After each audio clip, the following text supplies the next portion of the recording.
Často dostávam otázku, aký je SsangYong Corando. Väčšinou len myknem plecami, nejazdil som, ale už konečne jazdím. S 1.5 turbom v najvyššej výbave premium, so štvorkolkou, s automatom.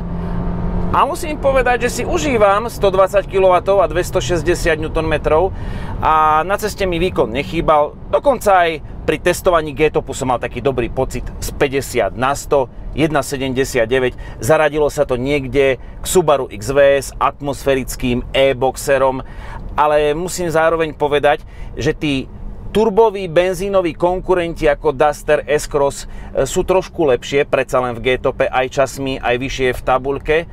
A našťastie testujeme, robíme si záznamy a čo sa týka SUV-čkovej spotreby turbobenzínov, tak väčšinou je tá krivka nejaká, takto sa nám to všetko podobá a ten SsangYong Corando je predsa len tak o 2 litríky hore.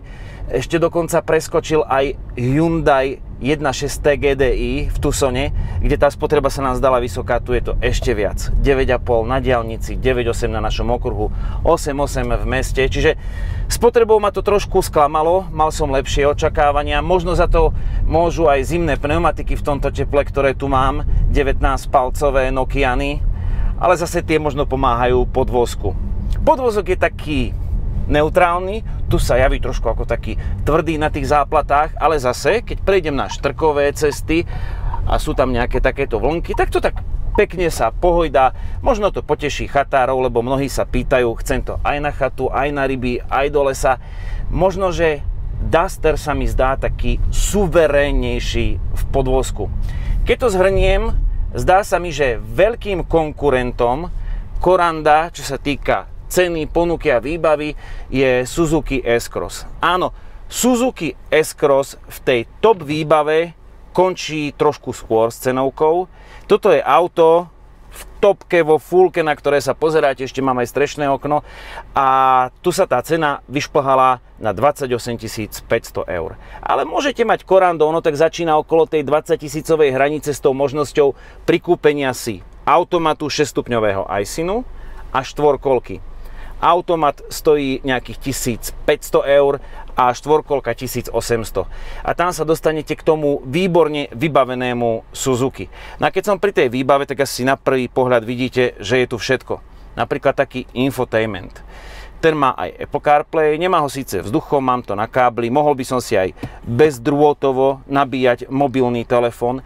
Páči sa mi, ako je to tu urobené, možno ten výhľad máte horšie, pretože je tu ešte fólia, tak niekomu budú predávať to auto, tak to nechcem strhnúť. Ale tá komunikácia, idem sem do Apple CarPlay, alebo potom môžem ísť do navigácie, že celkom dobre to robí, zobrazuje, niekedy to dlhšie trvá, ale páči sa mi, že takto môžem skákať a napríklad idem sem do Destination. Čiže nejakú tú logiku to má, tá je v tom dobrá a s infotainmentom ako takým môžem povedať, že som spokojný. No a od vodiča môžete robiť všetko, tlačidiel je tu strašne veľa, dokonca aj batožinový priestor môžem otvárať a nemusíte si až tak veľa priplácať ako v Tiguane, na ktorý sa to podobá a už máte otvorený batožinový priestor. On má 550 litrov, ale pozor, tie litre tu nájdete vtedy, ak využijete inštitút dvojitého dna. Ale zároveň v tomto inštitúte nemáte rezervné koleso. SsangYong má hrdú asistenčnú službu, ktorú ponúka, čiže niektorí klienti nechcú rezervné koleso, ja by som chcel, a dokonca ponúkajú takú vec, že si môžete tu na Slovensku priplatiť za zúfalku a je tam uchytenie na to. Akurát potom prídete o nejaké litre, ale až by sa Škodovka čudovala, ako je to pekne urobené. Úchyt na plato, ale nie je to len že nejaká medzera. Ono je tam normálne zacvaknuté, tak ako keby to bolo v tých horných úchytoch, aj tie sú dva, aby ste mohli polohovať tie zadné sedadlá, čiže to je taktiež dobré. S batožinovým priestorom som spokojný a nemám mu čo vyčítať, skôr by som ho dal za vzor v rámci tej triedy. Mne sa to ešte zdá lepšie ako u Tucsonu, lepšie ako u Dustera, v tomto je to fajn. Zase takto to môžeme zatvoriť. Dizajn, no tak to si vy odpovedzte na otázku, či sa vám Corando páči. Ono, SsangYong bol vždy taký svojský, ale nie až tak svojský, že tu by mal nejakého toho čertíka s vidlami, čo býva strašné, aj keď to logo mi to trochu pripomína. Dizajn je aký je, ale vás bude určite viac zaujímať štvorkolka.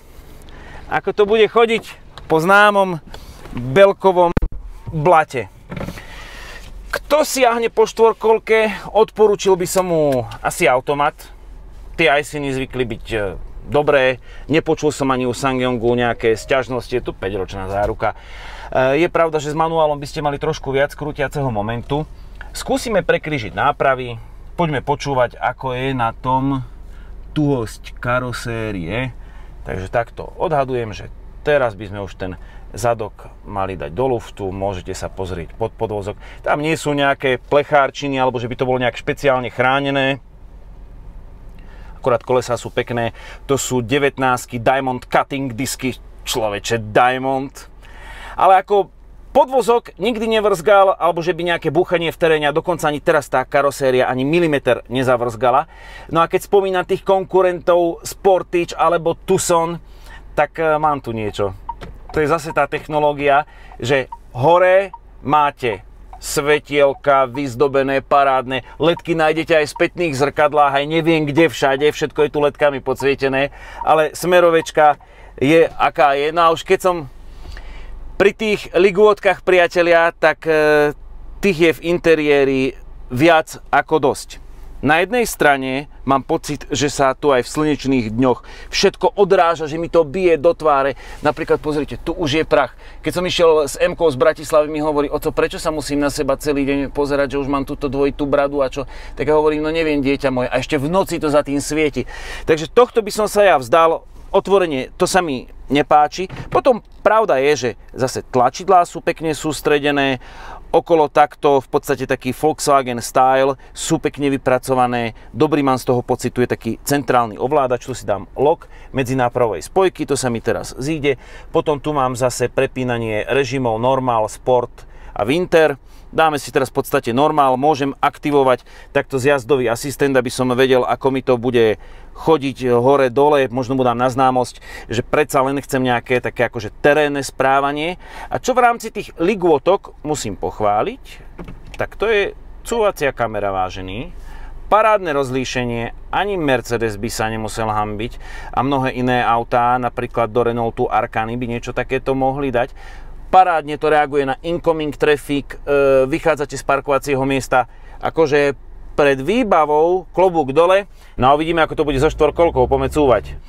Čo sa bude diať? Toto je ten ľahší prípad, kedy mám predok dole opretý, v podstate kolesá sú na zemi, predok prioritne možno predokolka, takže neočakávam žiadnu dramatizáciu.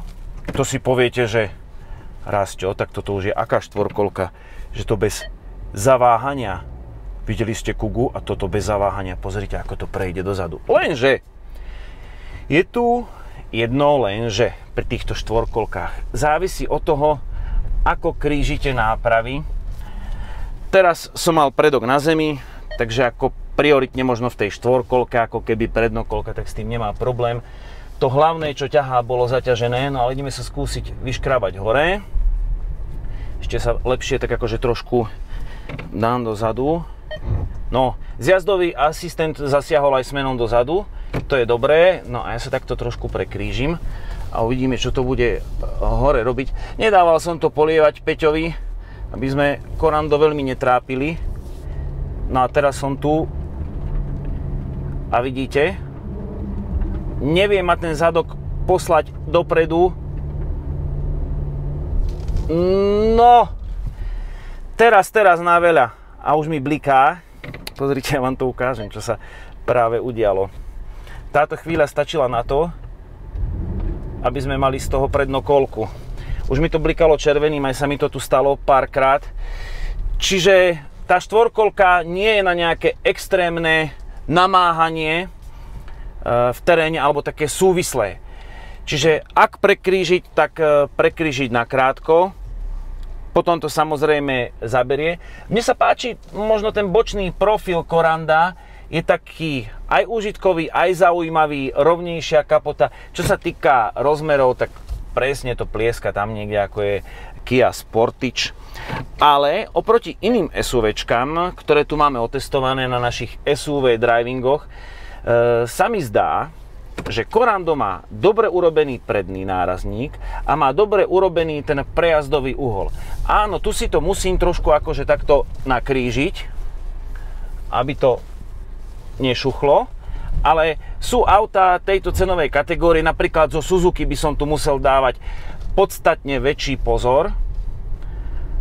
A ešte si skúsim ten záber do kopca, či to zhrabe. Teraz sa ten zádok akože pekne pripojil, s tým nemám problém. A toto je také, že s Mazdou CX-5 by som tu šuchol podvozok asi. Teraz lízatko vpredu, celkom fajn, to je ako OK. Sú tu aj full ledkové svetlá.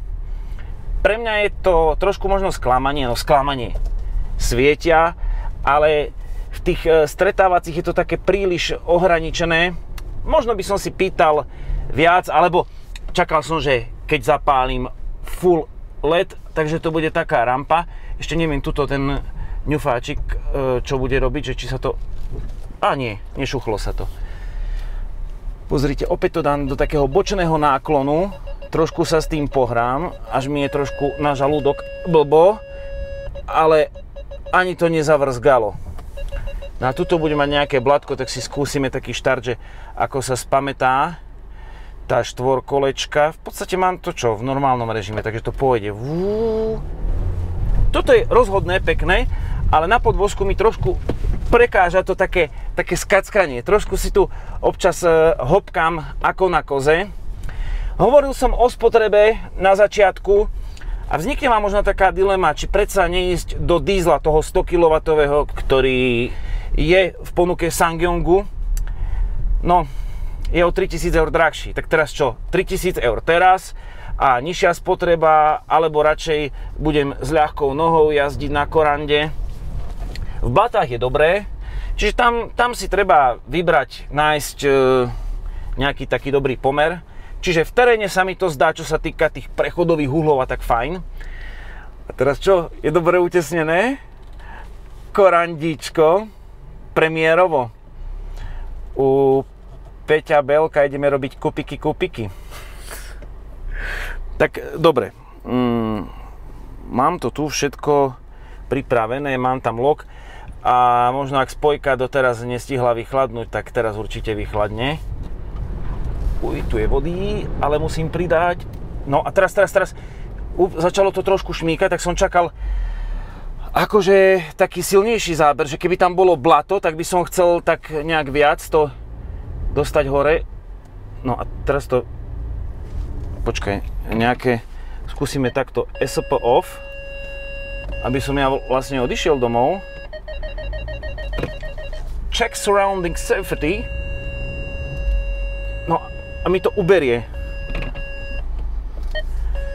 Počkaj, ja som chcel auto ešte vonku ukázať, takže tento park off a no mám tam lock, tak čo ešte mu dám? Šport. Možno, že sa to lepšie vyhrabe. A ešte, že mi to... Ale, no, teraz ja by som potreboval, aby to nehrabalo. Počkaj, takto skúsime to vypnúť. Občas takto musím dať, lebo síce má to digitálny inštrument. Takto, počkaj, ešte skúsime ho dlhšie podržať. Tak. A tohto pípkania by sme sa mohli zbaviť.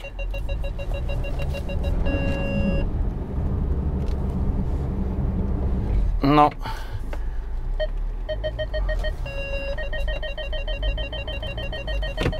Ale že... Taký rozbeh mi tu chýba, ja mám dlášku teraz, keby ste sa pýtali. No nič, musím sa nejako dostať domov.